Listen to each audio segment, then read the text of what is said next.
আমেরিকার সঙ্গে বাংলাদেশের যে গোলামী চুক্তি, এই চুক্তি এতটা জঘন্য, এই চুক্তি এতটা পাপিষ্ঠতার ফল।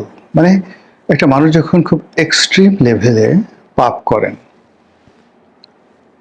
এবং যখন সেই পাপের পরিণতিতে প্রকৃতি থেকে বা আল্লাহ রব্বুল আলমিনের পক্ষ থেকে তাকে জমিনে সমস্ত মানুষের অভিশাপের উপলক্ষ বানানো হয়, ঠিক সেই সময় একটা মানুষ যে পাপগুলো করে, ঠিক ওইরকম একটা পাপ হয়েছে এই আমেরিকার সঙ্গে বাংলাদেশের এই চুক্তিটি। এই চুক্তি যারা করেছেন, এই চুক্তি যারা প্রমোট করেছেন, এই চুক্তির সঙ্গে যারা সম্পৃক্ত, তারা এই বাংলাদেশ যতদিন থাকবে ততদিন পর্যন্ত সাধারণ মানুষ, আমজনতার ঘৃণা, অভিশাপ, এমনকি সামাজিকভাবে সুযোগ পেলে বা কোনো মানুষ যদি তাদেরকে বাগে পায়, তাহলে তাদেরকে অপমান এবং অপদস্থ না করে ছাড়বে না। বিশ্বের একমাত্র পরাশক্তিটির হাতে যেভাবে আমাদের রাষ্ট্রের স্বাধীনতা, সার্বভৌমত্ব, মানুষের উইল ফোর্স, মানুষের চিন্তা চেতনা এবং এই রাষ্ট্রের যে স্বাধীনভাবে কাজ করার ক্ষমতা, যেটা আমেরিকার হাতে তুলে দেওয়া হয়েছে, এরকম চুক্তি আমি কখনো দেখিনি। পররাষ্ট্রমন্ত্রী অবশ্য বলার চেষ্টা করছেন যে দেখুন, এরকম চুক্তি তো ইন্দোনেশিয়া করেছে, অমুক অমুক করেছে। আরে বাবা, দুনিয়ার সবাই করুক, তুমি করেছো কেন? অনেক সুন্দরভাবে কথা বলা যায়, দুনিয়ার সব মানুষ ভুল করেছে, তুমি করেছো কেন? তোমাকে তো এই কাজ করার জন্য নিয়োগ দেওয়া হয়নি। এরকম একটা বিষয় সাধারণভাবে এড়ানো যেত, যে না, আমরা এখন অন্তর্বর্তীকালীন সরকার, আমরা এই বিষয়ে সিদ্ধান্ত নিতে পারি না, এই বিষয়গুলো আমরা গণভোটে যাব, এরকম একটা বিষয় চুক্তি হতে পারে কি পারে না, এই বিষয়গুলো আমরা পাবলিককে জানাবো, জনগণকে জানাবো, এই কাজটি তো করা যেত। এরপর জনগণ যদি বলতে হ্যাঁ, গার্মেন্টস মালিকরা যদি হ্যাঁ, তাহলে আজ সবাই আমরা গার্মেন্টস মালিকদেরকে দায়ী করতাম। কিন্তু কেউ বলল না। রাতের আধারে চুপি চুপি করে আপনি এমন একটা চুক্তি করলেন, সেই চুক্তির বিনিময়ে এখন আমাদের দরকার নেই বিমান কিনতে হবে, আমাদের সাধ্য নেই কিন্তু আমেরিকার অস্ত্র কিনতে হবে, আমরা আমাদের যে অস্ত্র, গোলাবারুদ এবং যা কিছু সব হলো ভারতের এবং চায়নার। ফলে এখন যদি আমেরিকান অস্ত্র দিয়ে আমাদেরকে সেই সেনাবাহিনীকে কার্যকর রাখতে হয়, তাহলে যে আগের যে অস্ত্রগুলো আছে সেই অস্ত্রে কি হবে? নতুন অস্ত্র ব্যবহার করার জন্য আবার আমাদেরকে কত বছর অপেক্ষা করতে হবে? এরকম নানা রকম। আর এত টাকাই আমরা পাবো কোথায়? চায়না থেকে ধরুন একটা গুলি যদি আমি এক টাকা দিয়ে আনি, আমেরিকা থেকে সেই গুলিটি আনতে হবে আমার 3 টাকা দিয়ে, 3 গুণ মূল্য বেশি।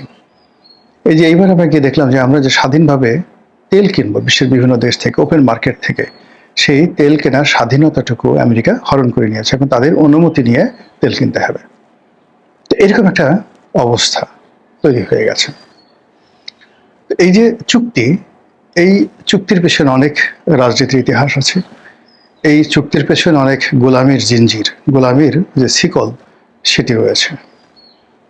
কিছু মানুষকে ক্ষমতা থেকে তাড়ানোর জন্য আমরা এই চুক্তিকে গলার মালা হিসেবে গ্রহণ করেছি। আর কিছু মানুষ ক্ষমতায় থাকার জন্য এই চুক্তিটা করেছে। আর কিছু মানুষ ক্ষমতা আসার জন্য এবং ক্ষমতা আসার পর ক্ষমতায় টিকে থাকার জন্য এই চুক্তিকে জমের মতো ভয় পাচ্ছে। কিন্তু বাস্তবতা হলো যে এরকম কোনো চুক্তি করে, অধীনতামূলক মিত্রতা করে, অধীনতামূলক বন্ধুত্ব করে কোনো দেশ যে পৃথিবীর মানচিত্রে টিকে থাকেনি, আর কোনো ব্যক্তি যে ক্ষমতায় টিকতে পারেনি, দুর্ভাগ্য যে আমাদের ক্ষমতাসীনরা সেই স্মৃতিগুলো তারা স্মরণে আনেন না। এই চুক্তি করার ফলে যদি ক্ষমতায় থাকা যেত, তাহলে ডক্টর মোহাম্মদ ইউনূস ক্ষমতায় থাকতেন। যদি ভারত কাউকে ক্ষমতা রাখতে পারতো, তাহলে শেখ হাসিনাকে কিয়ামত পর্যন্ত এই বাংলাদেশে কেউ ক্ষমতাচ্যুত করতে পারতো না। কাজেই ক্ষমতায় থাকতে হলে, ক্ষমতা আসতে হলে খালি যে কূটনীতি বা খালি যে দম্ভ, খালি যে জনগণের সমর্থন বা অন্য কোনো কিছু দরকার নো, অনেকগুলো জিনিস একত্রে দরকার। তো সেই জিনিসগুলো আমরা স্বীকার না করে আমরা একটা চুক্তি করে ফেলেছি আমেরিকার সঙ্গে। আমাদের দেশের বাঙালি নামধারী, বিদেশি পাসপোর্টধারী, আমেরিকার বেনিয়া, কাউকে আপনি এ যুগের ক্লাইভ বলতে পারেন, কাউকে এ যুগের মির্জাফর বলতে পারেন, রায় দুর্লভ, ইয়ার লতিফ, জগৎ শেঠ বলতে পারেন, মীর জাফর বলতে পারেন, মিরন বলতে পারেন, আরো অনেক কিছু বলতে পারেন, কিন্তু ব্যাপার হলো পলাশির যুদ্ধের মাধ্যমে তারা যে ক্ষয়ক্ষতি করেছিল বাংলাদেশের ট্রেজারের, তার সাথে বর্তমানে এই আমেরিকার সাথে যে চুক্তি হলো, এটা কোনো অংশে কম নয়, বরং পুরো আমাদের যে গণতন্ত্র, দেশের সার্বিক মানদণ্ড, দেশের মানুষের স্বাধীনতার আকাঙ্ক্ষা এবং বেঁচে থাকার যে লড়াই সংগ্রাম, সবকিছু আমরা এখন আমেরিকার হাতে ছেড়ে দিয়েছি। সবাই একেবারে ঘোর আমেরিকার কিছু দালাল ছিল বিভিন্ন সময়টিতে, সেই আমেরিকার দালালরাও বলছে যে এই চুক্তিটা ভালো হয়নি, এটি বাতিল করা দরকার। অন্য সাধারণ মানুষ যারা আছে তারা তো এই এত ডিটেলস বোঝেন না, আমজনতা তারা বোঝেন চালের দাম কত হলো, ডালের দাম কত হলো, মানে যখন একেবারে সর্বনাশের আগুন দাউ দাউ করে জ্বলে কারো বাড়িঘর পুড়িয়ে ছারখার করে ফেলে, এবং সেই মানুষটি যখন গৃহহারা হয়ে একেবারে ক্ষুধার্ত শরীরে এক বছরে রাস্তায় এসে আশ্রয় নেয়, তখন সে বুঝে যে সে সর্বহারা হয়েছে। এর আগ পর্যন্ত সাধারণ মানুষ কখনো চিৎকার করে না। তো এইরকম একটা চুক্তির ফলে যখন গৃহযুদ্ধ শুরু হবে, যখন দুর্ভিক্ষ দেখা দিবে, যখন সীমান্তে গোলাগুলি তৈরি হবে, যখন আমাদের এই দেশে অশান্তির পর অশান্তি আসতে থাকবে এবং মানুষের জীবন যৌবন সব তছনছ করে দিয়ে একটা ৭৪-এর দুর্ভিক্ষের চেয়ে ভয়ঙ্কর একটা দুর্ভিক্ষ, বা ১৭০০ সেই যে বাংলা ১১৭৬ এবং ১৭৭০ সালের যে মন্বন্তর হয়েছিল সেই মহা দুর্ভিক্ষ, সেই মহা দুর্ভিক্ষের মতো যখন আর একটা দুর্ভিক্ষ চলে আসবে, তখন সাধারণ মানুষ যার যা কিছু আছে, যার হাতে লাঠি আছে, যার হাতে বেত আছে, কাঁচি আছে, খুন্তা আছে, কোদাল আছে, কুড়াল আছে, এইগুলো নিয়ে রাস্তায় বের হয়ে যাবে। কে করেছে এই চুক্তি, ধরো তাকে। তার আগ পর্যন্ত এটা আপনার আমার মতো যারা মধ্যবিত্ত শ্রেণী, যারা রাজনীতি চিন্তা ভাবনা করে, আমরা তো আসলে মারামারি করতে পারবো না, সাধারণ মানুষের মতো মব তৈরি করতে পারবো না। আমরা এই যে অন্তর যন্ত্রণায় ভুগছি, মর্মবেদনায় ভুগছি, এই কথাগুলো পরস্পরের সঙ্গে আলোচনা করে মনের ঝাল মেটাতে পারি। এই চুক্তি হওয়ার পর দিন থেকে আসলে আমি যে কত কথা বলেছি এবং এখনো পর্যন্ত বলে যাচ্ছি, এবং আমি বলবো, এটুকুই আমার দায়িত্ব, আমি এর বাইরে গিয়ে আর কোনো কিছু করতে পারবো না। তো চুক্তি হয়েছে, যারা করেছে আল্লাহ তাদেরকে হেদায়েত দান করুন। আর এখন চুক্তি যাদের উপর আছে, আমি তাদের উদ্দেশ্যে বলছি, অর্থাৎ সরকারকে বলছি, এই মুহূর্তে সরকার চাইলে এই চুক্তিটি বাতিল করে দিতে পারে। ইংরেজিতে একটা বিখ্যাত কথা আছে যে লোহা যখন গরম হয় তখন সেটাকে বাঁকা করো।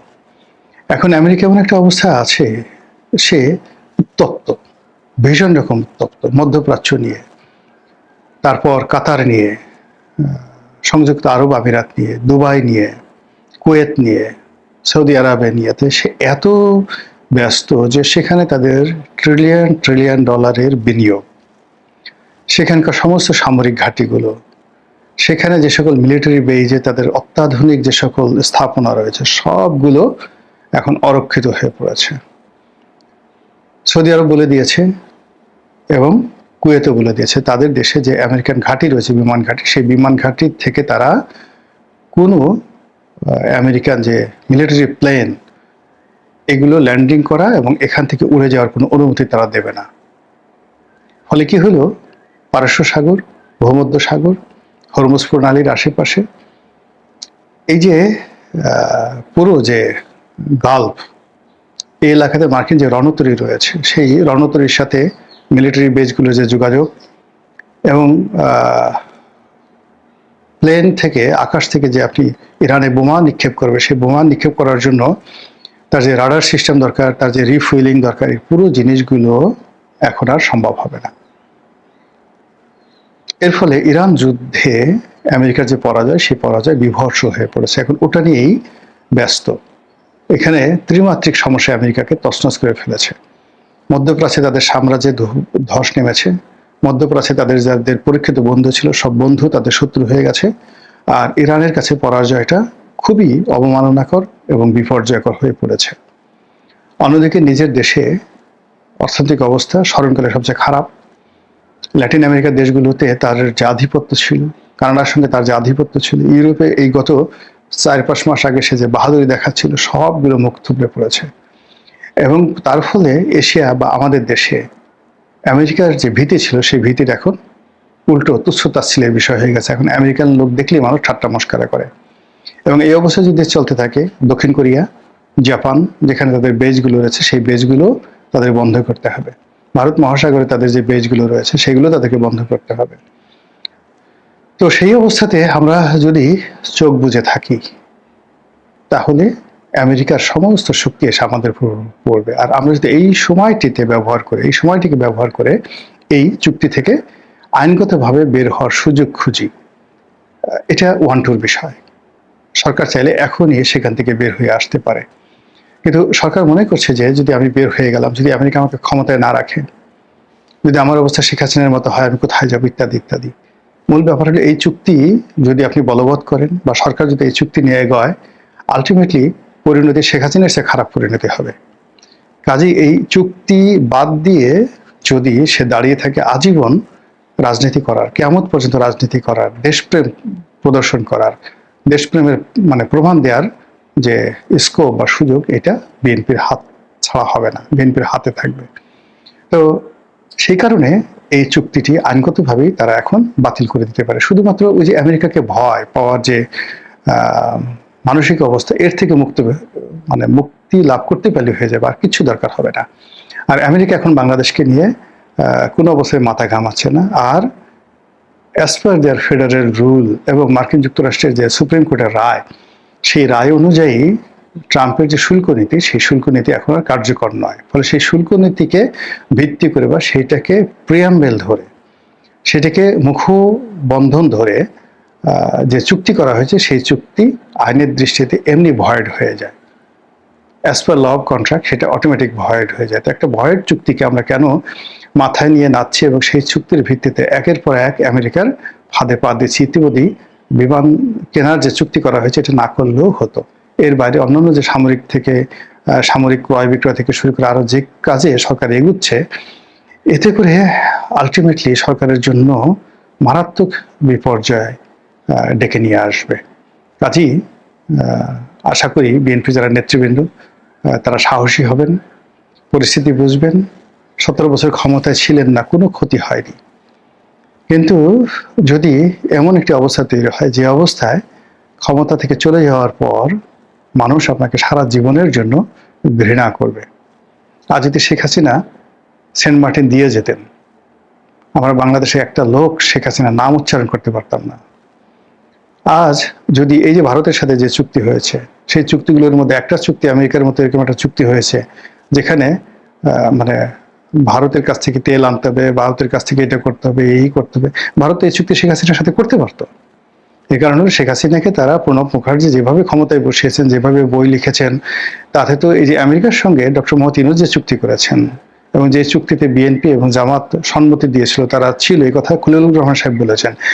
এর চেয়ে জঘন্য চুক্তি তো শেখ হাসিনা দিল্লির সাথে করতে পারতো। সেরকম কোনো চুক্তি করেছে? চুক্তি না করার কারণেই সে বলতে পারে আমি টুস করে ঢুকে পড়বো, আমি আসছি। আর দেশের জনগণ এখনো তাকে ভয় পাচ্ছে।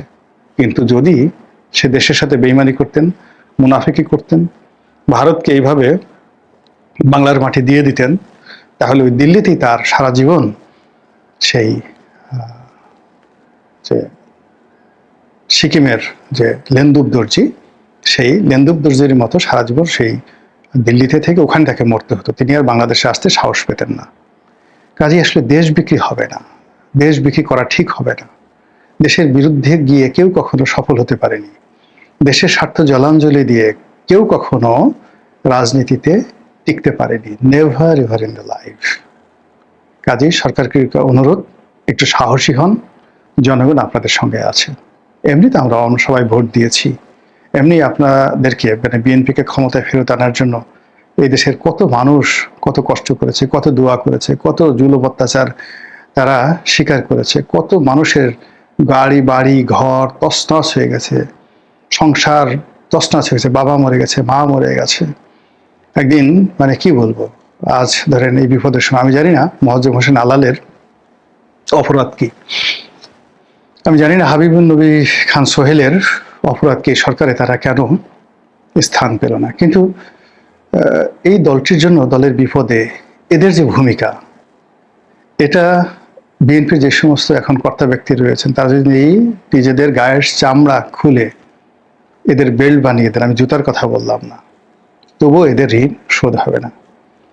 একদিন একটা টক শো থেকে আমি বের হচ্ছিলাম, মজে আলাল এবং আমি। তালাল ভাই আমার হাতটা ধরে জোরে একটা দীর্ঘ নিঃশ্বাস ছাড়লেন। তো আমি বললাম, কি হয়েছে আলাল ভাই? তো বলেছে, রনি ভাই, এই রাজনীতি আমার সব কিছু কেড়ে নিয়েছে। আমি যখন জেলে ছিলাম, আমার মা তখন অসুস্থ, বারবার আমাকে দেখতে চাচ্ছিল। আমি জেলে থাকা অবস্থায় আমার মা মারা যায়। আমি প্যারোল চাইলাম, আমাকে প্যারোল দেওয়া হলো না। আমি জেল থেকে বের হয়ে এসে দেখলাম আমার মা মারা গেছে কবরে। বলে তিনি শিশুর মতো চ্যানেল আয়ের সেই যে অফিস প্রাঙ্গণে সন্ধ্যার পরে শো শেষে he was crying just like infant. একটা অবোধ শিশু যেভাবে কাঁদে, ওইভাবে তিনি চিৎকার করে কাঁদছিলেন। এইভাবে কত আলাল, কত দুলাল, কত রহিম, কত করিমের দীর্ঘশ্বাস, দোয়া, আত্মত্যাগের ফলে আজকের তারেক রহমান আজকের এখানে এসছেন। কাজেই ক্ষমতা কারো একক নয়, কিন্তু যদি তারেক রহমান সাহেব ভুল করেন, তাহলে আবার সেই আলাল সাহেব যে কিছু পেল না, মন্ত্রী হলো না, এমপি নমিনেশন পেল না, কোনো পদ পদবি পেল না, এতে তার রক্ষা হবে না। তিনি আবার ডলা খাবেন, তাকে আবার জেলে যেতে হবে। আর এখন যে সমস্ত মধুমাছি আছে, তারা যে কিভাবে সবার আগে কোন ফাঁক দিয়ে যে লন্ডন আমেরিকা চলে যাবে, মানুষের যখন হুশ হবে তখন দেখবে তারা লন্ডনে বসে পোলাও কুরমা কালিয়া কোপ্তা খাচ্ছে। আর এই ফজলুর রহমানরা, মজ্জেম হোসেন আলালরা, এই হাবিবুন নবী খান সোহেলরা, তারা পুলিশের হাতে গ্রেপ্তার হয়ে ডান্ডা বেড়ি পরে তাদেরকে আবার জেলখানাতে পাঠানো হচ্ছে। এই হলো নিয়তি।